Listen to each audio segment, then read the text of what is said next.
ज़बूर 7। ए खुदावंद मेरे खुदा, मैं तेरी पनाह लेती हूँ। मेरे सब सताने वालों से मुझे बचा और मुझे छुड़ा। ऐसा ना हो कि कोई मेरी जान को शेर की तरह पकड़े और उसे फाड़ डाले और कोई छुड़ाने वाला ना हो। ए खुदावंद मेरे खुदा, अगर मैंने ये किया हो, अगर मेरे हाथों से बदी हुई हो, अगर मैंने अपने रफीक से बुराई की हो, बल्कि मैंने तो उन्हें बचाया है जो नाहक मेरे मुखालिफ थे, तो दुश्मन मेरी जान का पीछा करे और उसे आ पकड़े। वो मेरी जिंदगी जमीन पर पमाल कर दे और मेरी इज्जत गुबार में मिला दे। ए खुदावंद, अपने गजब में उठ, मुझे तंग करने वालों के कहर के मुकाबले में तू कायम हो और मेरे लिए उस इंसाफ के वास्ते खड़ा हो जा जिसका तूने हुक्म दिया है। तेरे चौगिर्द कौमों का इज्तिमा हो तो उस पर आलमे बाला में बैठ जा। खुदावंद कौमों का मुंसिफ है।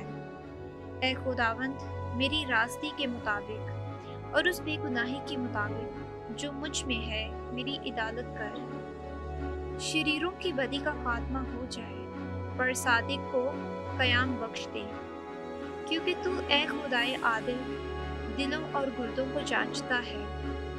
खुदा मेरे लिए एक सिपर है, वो रास्त दिलों को बचाता है। खुदा आदिल मुंसिफ है, बल्कि ऐसा खुदा जो हर रोज धमकी देता है। अगर वो बाज ना आए तो वो अपनी तलवार तेज करेगा और अपनी कमान को चढ़ा कर फेरेगा। वो उनके लिए मुहलिक हथियार तैयार करेगा और अपने तीरों को शूलादार बनाएगा।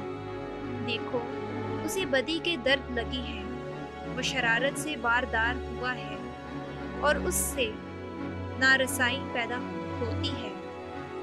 उसने गड़ा खोद कर उसे गहरा किया है और जो खाई उसने बनाई है उसमें आप ही घिर पड़ता है।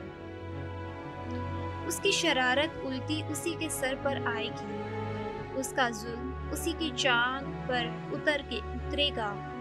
पर मैं उसकी सदाकत के मुताबिक खुदावंद की तारीफ करूंगा और खुदावंद ताला के नाम की मदह ख्वानी करूंगा। आमीन।